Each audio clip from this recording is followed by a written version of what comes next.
Adventures of the Saint, starring Vincent Price.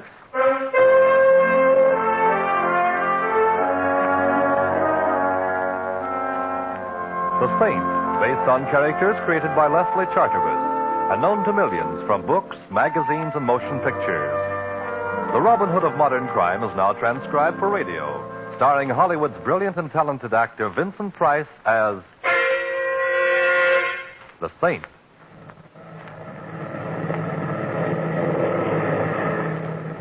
Anything wrong, Captain? Nothing serious, Mr. Templar. Just coming down here for a check. Go on just as soon as we can. Oh, and where is here? Headstone, New Mexico. Used to be a big silver mining town, but now it's just another little town, I guess. Although I did notice there's a carnival playing over on the edge of this emergency landing strip. Well, how long are we to enjoy the hospitality of Headstone? Oh, 2 or 3 hours. Long enough to see the town, have dinner if you like. We're sorry to delay you, sir. Oh, it's all right, Captain. I'm seldom bored in a strange town. Well, you better go back and fasten your seatbelt, Mr. Templar. We're coming down now. Right, I'll see you later.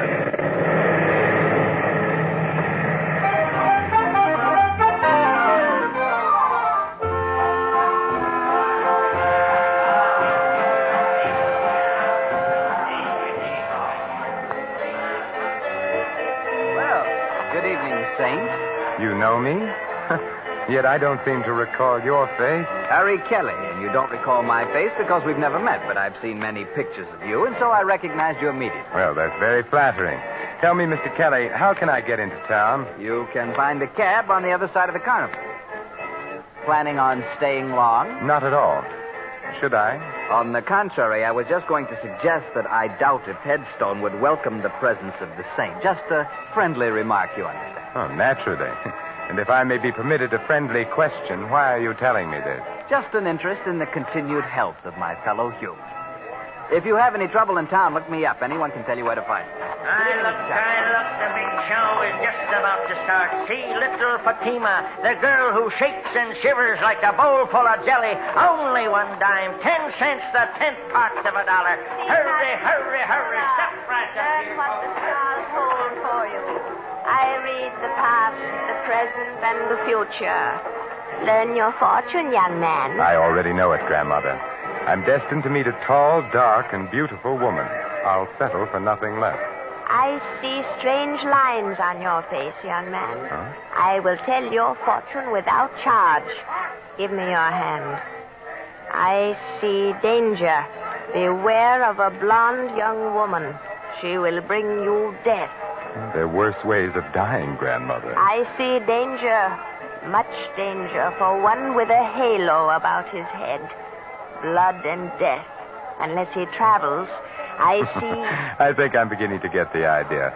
You might tell your crystal ball that I'm beginning to be interested. Goodbye, Grandmother, and may the saints bless you.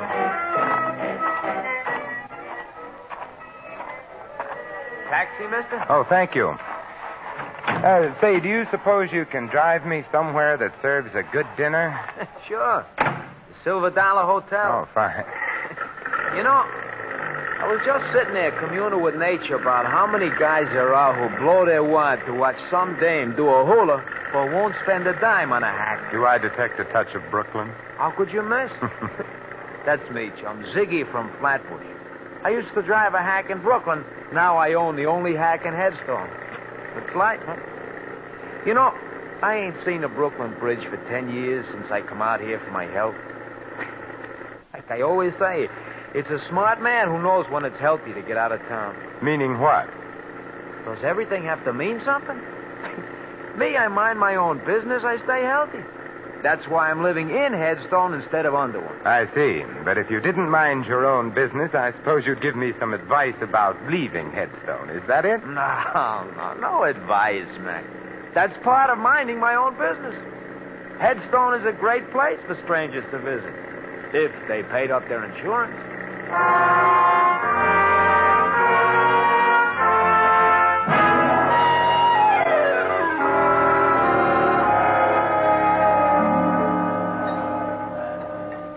Here you are, waiter. Very nice dinner. My check, please.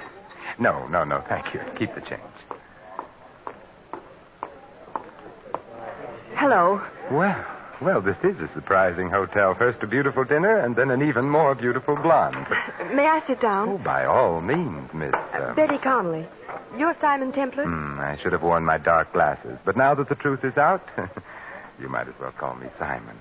All right, Simon. Now, how did you know who I am? Now, don't tell me that you were just passing and recognized me. Well, Ziggy told me that you were here. He owns and drives the taxi here in Headstone. I know I shouldn't look a gift blonde in the hair, but why did Ziggy tell you I was in here? Well, Ziggy knows that I need help, and he thought, well, that is, since you're the saint, you might help me. Well, I have been known to help beautiful blondes on occasion. But tell me why you should need help, Betty. Someone's been trying to kill me. Oh, there should be a law against that. Are you sure? I've been shot at twice, and everybody here has been very unfriendly, except Ziggy and a man named Harry Kelly. I've noticed the unfriendliness in this town. But being unfriendly towards you is obviously an indication of insanity. Oh, please don't joke about it. I'm frightened. All right, my dear. Now tell me about it. Well, my father was known as Silver Slim Connolly. He lived here for years, but he sent me east to school when I was very young, and I didn't come back here until recently. My father died about a month ago. Oh, I'm sorry. He was broke, and all he left me was his old silver mine. He called it the Betty Mine, after me. And I take it somebody wants the mine. No, the mine is completely worthless. There hasn't been any silver in it for years. But, my dear, you were shot at twice. Have you any idea who did the shooting? No, but it might be the same man who told me to get out of town. Oh, who? Mike McCarthy.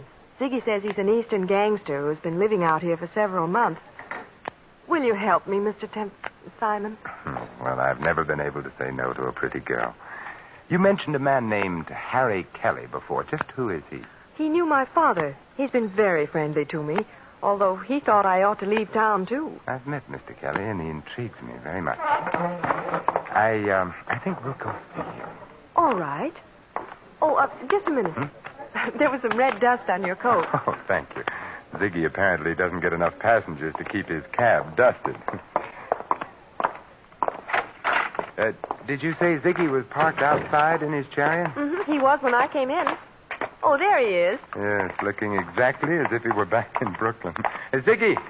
Oh, so she found you, huh? Thanks to your bird dogging, which I must admit in this case has done much to overcome any natural prejudice against cab drivers that I might have. Say, do you know where Harry Kelly lives? Sure. Well, let's go then. Hey, don't you ever clean out this hack? What's all this dust? Well, who knows? Maybe it was that redhead that hired me yesterday. So she had dandruff. Ziggy, you missed your calling. You're as funny as an undertaker. Well, now, Ziggy, I don't suppose you'd care to tell me why you warned me to get out of Headstone. Got me all wrong, Saint. I wasn't warning you. I was just talking about myself. And I don't suppose you'd care to tell me why somebody took pot shots at Miss Connolly here and told her to get out of town, too. Me, I don't know nothing. Like I was telling you, Saint, I mind my own business. Maybe you stay ignorant that way, but it's healthier, and I like it like that. Well, in that case, why did you send Miss Connolly in to see me? Well, like you can see, she's a pretty little pigeon. She needs to know some guy who'll help her. Now, it ain't no secret that the saint goes around mixing in other people's business, so I tell her to see you. And who told you I was the saint? I got eyes in my head, ain't I? Like I said, I used to hack in Brooklyn. I got around. What about this Mike McCarthy? Strictly smart money, Saint. Huh? A lot of guys have crossed his path once, if you get what I mean. What about Harry Kelly? Local stuff. A nice schmo, but no more. You're doing all right for a guy that doesn't know anything. You got me wrong, pal. Ziggy, he looks people over, but he don't see nothing except one guy is tough, another guy is a schmo, and maybe another guy is too nosy. I really don't think we should try to involve Ziggy, Simon. He's been very nice as it is. Yeah, she's got something, pal. I ain't really equipped for it because the way you're headed, only a saint could feel at home.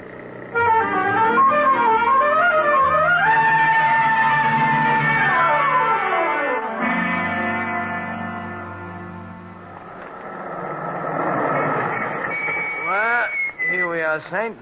Kelly lives on the first floor in the rig. Oh, thanks. Wait for us, Ziggy. We've got a couple of other calls to make after this. Don't worry, I'll wait. If you get in any trouble, just yell. Then I'll drive over and tell the sheriff I heard somebody yell for help. Oh, thanks, pal. Come on, Betty. Well, I hope our friend is in and that he talks. Yes. Strange. Harry telling you to come and see him if you had any trouble. If he had any connection with me, then why hasn't he said something to me? Well, he sounded to me like a cautious man. Maybe he did know something, but didn't want to say anything unless he felt sure something was going to be done. Well, we'll soon know. Yes, who is it? Simon Templar. Oh, the Saint. Just a minute. Those shots were in that room. This is no time for conversation, darling. We're going in. Oh, but... Like this. Kelly. Oh, Simon. Kelly. Kelly, this is Simon Templar. Saint? Yes, Kelly, the Saint. Who shot you? The window. The Saint. The mine. Kelly. Well, Betty, he isn't going to tell us anything now. His killer did a very thorough job. Window open. Must have shot from here. There's a shell on the fireplace. But what was he saying? Sounded like sin. Come on, Betty. We're going to spread a little saintliness. And I think I know where to begin.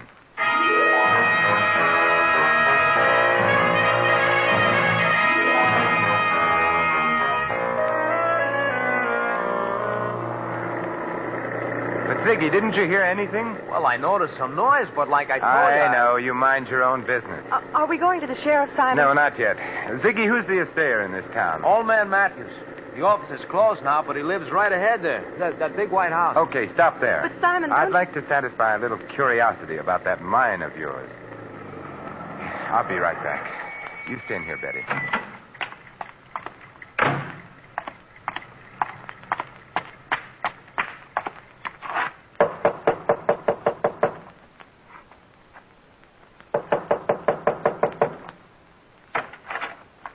What do you want? Mr. Matthews. Who else should be here? It's my house, ain't it? What do you want? My name is Simon Templar. I wanted to ask you if you know the Connolly silver mine. I know every mine within 200 miles of here, young fella. Hey, ain't that Betty Connolly sitting up there in that taxi? Yes. Then why can't she tell you about the mine? She owns it. Well, she has told me, but I just wanted to check about the possibility of a mistake. How much silver would you say there was in the Connolly mine? About enough to put in your eye and still leave room for your finger? Couldn't there be a hidden vein in it? Nope.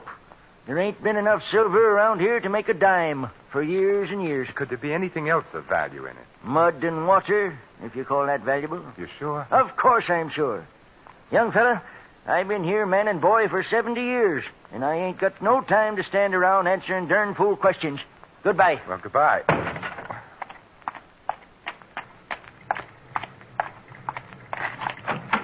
And Betty, you may be right. Old man Matthews says the mine is worthless, too.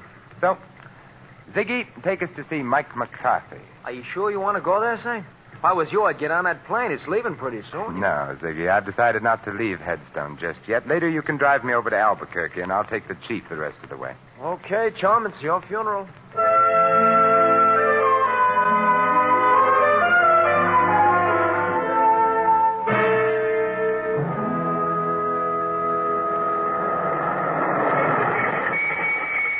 Simon, please be careful.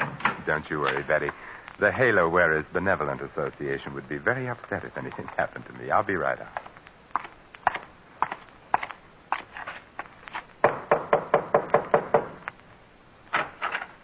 Yeah? I'm looking for Mike McCarthy. Well, you found him. It's my Boy Scout training. It never fails. My name is Simon Templar. The Saint? I've been known by that name. So what?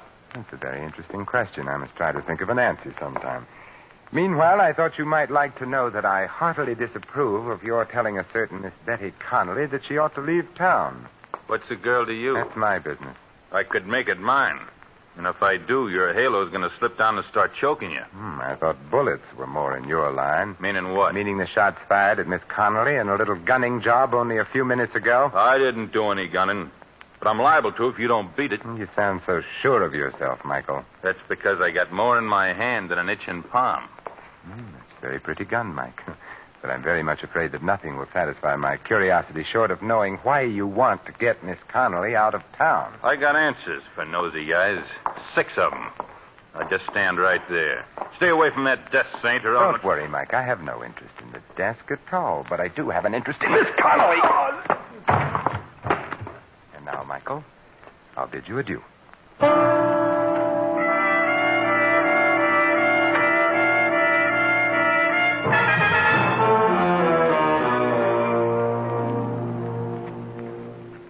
What happened, Simon? Oh, not much, I'm afraid. The conversation was just getting interesting when Mike had a sudden attack of dropsy. That's funny. I never heard of him being sick. Oh, that's because you mind your own business, Ziggy, like you told me. Betty, where is that silver mine of yours? About 2 miles out of town. Is there any place in town where we can rent a car? Oh, why, I have a car. Why? I feel a prospecting urge coming over me. Ziggy, take us to Miss Connolly's car, and then we can dispense with your valuable service. What's wrong with my car? Nothing, Ziggy. It's just that I don't like people looking over my shoulder, especially when I visit a lonely mine in the company of a beautiful girl.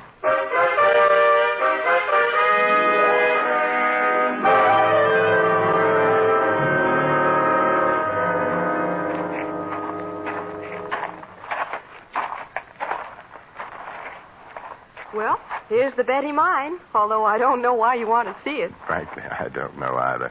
But as long as I'm here, I might as well take the 40-cent tour. Certainly, sir. Right this way.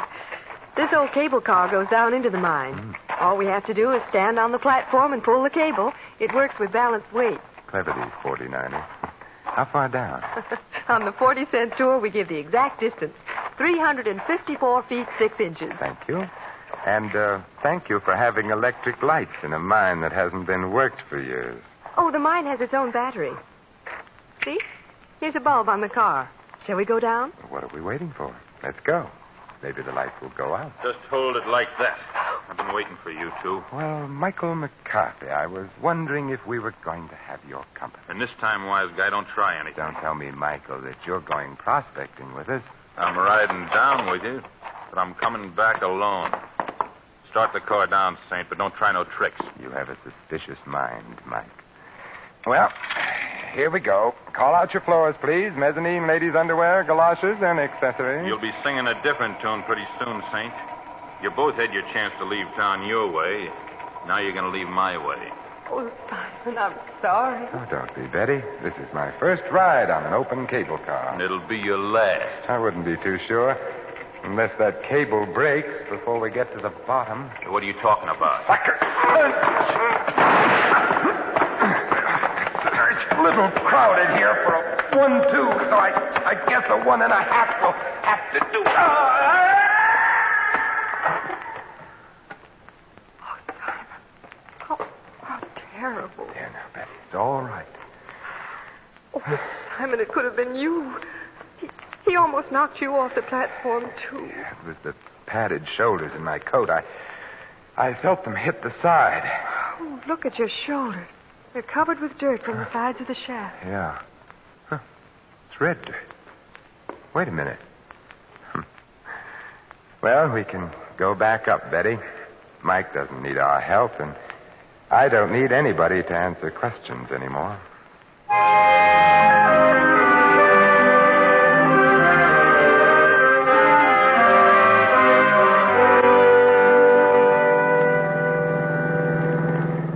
Simon, I'll never understand you. Why did you look at the dirt on your coat and say you didn't need any more questions? Because that dirt was red sulfide, Betty. And it explains why Mike was so anxious to run you out of town. Well, I don't see how. Red sulfide is used in paint, but that doesn't make it valuable. Red sulfide is also cinnabar ore, from which we get mercury, and that is pretty valuable. Evidently, your mine is rich in cinnabar, so it's worth a lot of money, Betty.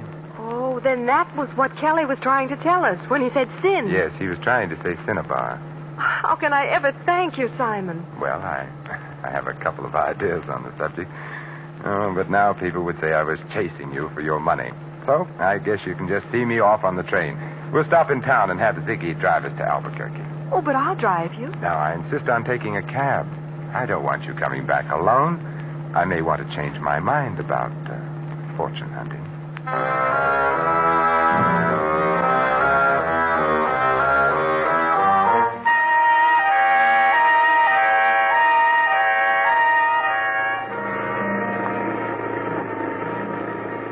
like I said, Saint, I'm glad to see you leaving. This town is just funny about strangers. But hadn't you ought to take Miss Conley with you? But she doesn't have to go now, Ziggy, and besides, she's rich. She's what? Yes, Ziggy, we found out that Dad's mine is valuable after all. You mean you found silver in it? No, mercury. Oh, the stuff they put in thermometers? That's the stuff, Ziggy. But it's used for a lot of other things, particularly in wartime, and it's worth a lot of money. Well, what do you know? So that's why Mike was trying to make you leave. Huh? That's it. Well, did you stop and tell the sheriff? We didn't have time, but I'll see him when we go back. Oh, that's pretty nice for you, ain't it, Betty? Oh, here we are. Just in time, too. Yeah, the chief's in already. Very nice timing, Ziggy. Thanks, Betty, for keeping my forced visit to Headstone from being dull. Oh, Simon, well, why don't you stay in Headstone? I won't know how to run the mine or what to do with the money or anything. You'll learn, Betty. You know what to do when you get back to town? Yes, but will the sheriff believe me? I mean, about Mike McCarthy killing Harry Kelly. I don't think he will, since Mike didn't kill Kelly. But Kelly was shot with an automatic. He ejected a shell on the fireplace, remember? But Mike McCarthy carried a revolver. You saw it. yes, but will the sheriff... Oh, the sheriff will believe when you show him that the gun that killed Kelly is in Ziggy's pocket. What? What are you talking about? You knew about the cinnabar ore in the mine. You carried some of it away to be tested in your cab. And there was red dust in it, which you tried to explain with a corny gag. You're crazy. Harry Kelly had an idea what was going on, so you slipped around to the back while we were at the front door and killed him. All right, wise guy, you're so smart. What about Mike? Mike was working for you. But Simon, Ziggy told me that you were in town. Sure, he couldn't be sure that I wasn't here to break up his little scheme, so the smartest thing to do was to get us together so he could watch both of us. He thought I would use his cab, as I did, and it would be easy. But he slipped up when he sent Mike out to the mine ahead of us. Ziggy was the only one who knew where we were going. Okay, pal, you asked for it. This time, sweetheart. Like you said, pal, you should have followed your own advice about minding your own business. Well, he's all yours, Betty. The gun that killed Kelly is now on the seat beside him. All you have to do is turn the body and the gun over to the sheriff, and from there on in, he'll mind Ziggy's business for him. But, Simon... Don't worry, Betty. I'll stop back someday to make sure that Venus is in conjunction with Mercury.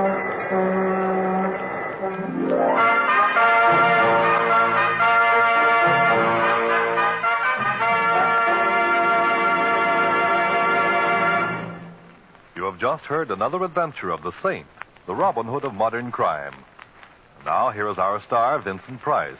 Ladies and gentlemen, how many times there have been men just like Ziggy, led into crime by insatiable greed, forgetting the simplest truths so aptly phrased by John Dryden. Murder may pass unpunished for a time, but tardy justice will o'ertake the crime. This is Vincent Price extending a personal invitation to all of you to join us again next week at this same time for another adventure of the Saint. Good night.